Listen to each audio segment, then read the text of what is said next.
साथियों और मीडिया कर्मी, प्यारे बच्चों, वर्णन ऐसा था, नू लागा था संसद भवन पर मेरे ख्याल में नारियल की जगह बेटियां का सिर की कुर्बानी देनी हो। हालात ऐसे थे क्योंकि उसमें ऐसी चीजें देखने को मिली कि भाई आगे आगे हमारे पाछे पाछे पुलिस। इसे हालात थे कि जैसे अपना देश नहीं, हम किसी प्रदेश में जा रहे हो। ऐसे हालात हमने नहीं देखे थे। कंधे कंधे सुने थे कि आंदोलन जीवी है या आतंकवादी है। ये तो मेरे भी पक्की तसल्ली होगी, भाई मारा नाम आतंकवादी मैं ए लिया कह लोगी पक्की तसल्ली।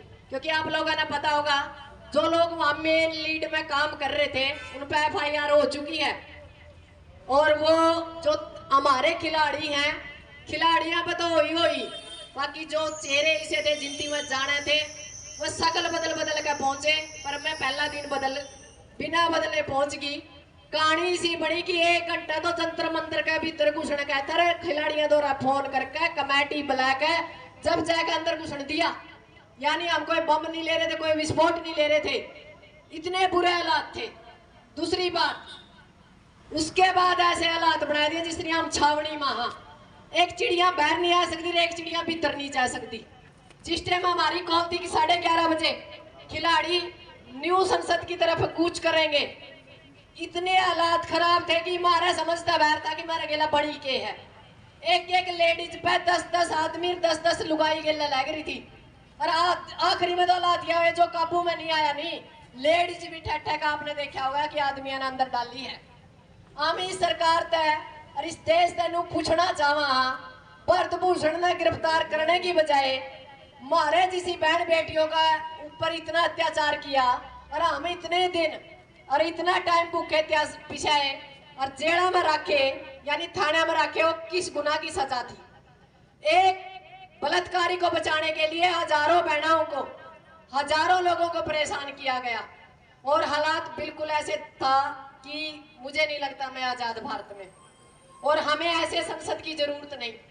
हम आज माइक के माध्यम से हमारे प्रधानमंत्री को कहते हैं हमें ऐसी संसद की जरूरत नहीं जहां बहु बेटियों के सिर से कपड़ा खींचा जाए, बहु बेटियों पर अत्याचार किया जाए, बहु बेटियों के कपड़े फाड़े जाए और आप न्यू संसद का उद्घाटन कर रहे हैं।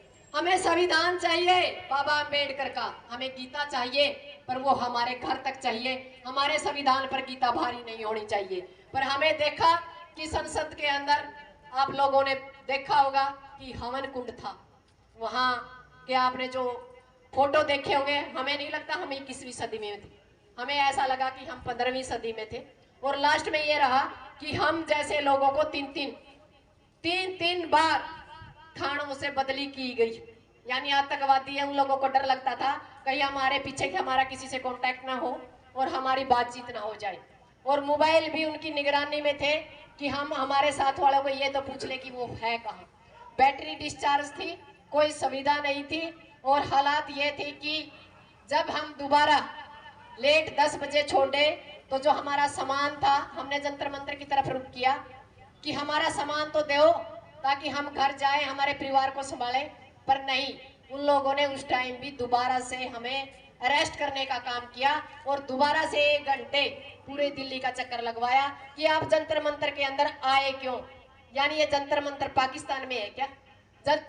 जंतर मंतर के ऊपर जो लोग किसी भी कारण से तंग हैं, परेशान हैं, वो अपनी आवाज उठा सकते हैं जंतर मंतर पर ऐसा कुछ नहीं था वहां। बिल्कुल ऐसा लग रहा था कि हम दोबारा से आजाद नहीं, गुलाम हुए। हमें संविधान की जरूरत है। और जो हमारी खिलाड़ी बेटियों के साथ बना है वो तो हम मतलब बयान भी नहीं कर सकते।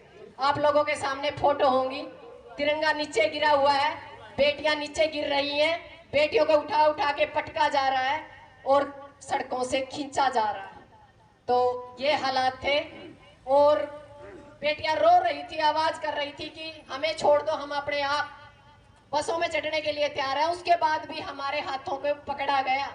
बसों के अंदर भी उनको ये लगता था कहीं हम बसों से ना कूद जाएं। एक एक बार जैसे हमें पहले RK पुरम में डाला गया, उसके बाद बसंत कुंज में, उसके बीच में भी 3 बार बसें बदली गई। तो हमें समझ में नहीं आया कि ये मामला था क्या। अब तो हमें एक ही बात कह सकते हैं कल बात हमारी फसलों की थी, हम 13 महीने लड़े। बात नस्लों की है, हम 1300 साल एकता के साथ लड़े तो बात बने।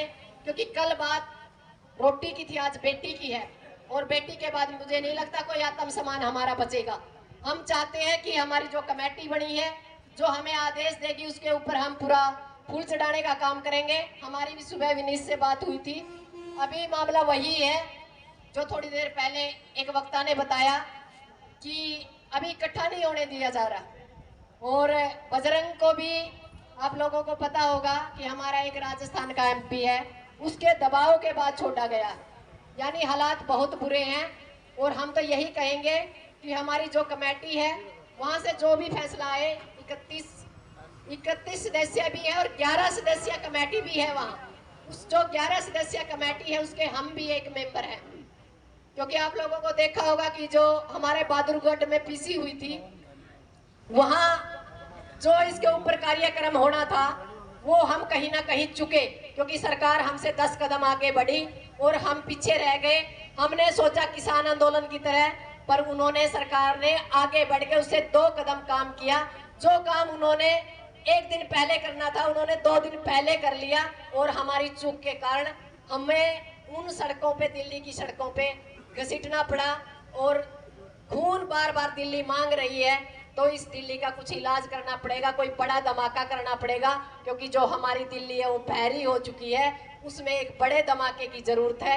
यदि वहां से कोई धमाके की आवाज या कोई आदेश आता है तो ठीक है, नहीं तो खटखट टोल एक जाने मैंने टोल है। यहाँ के आदेश, यहाँ के फैसले पूरी दुनिया मानती है, पूरा हरियाणा, पूरा भारत मानता है। यहाँ से कुछ ऐसा फैसला हम ले ताकि उन बहू, हमारी जो बहन बेटियां हैं, उनका भी विश्वास हो। और हम दोबारा से कहने चाहते हैं इस सरकार को कि अब धाराओं से हमें डर नहीं लगता। यदि आपके पास धाराओं की कमी है, कोई नई धारा लेके आइए और एक्सपेरिमेंट कीजिए, हम लोग तैयार हैं। जय जवान, जय किसान, जय माता शक्ति, जय पहलवान।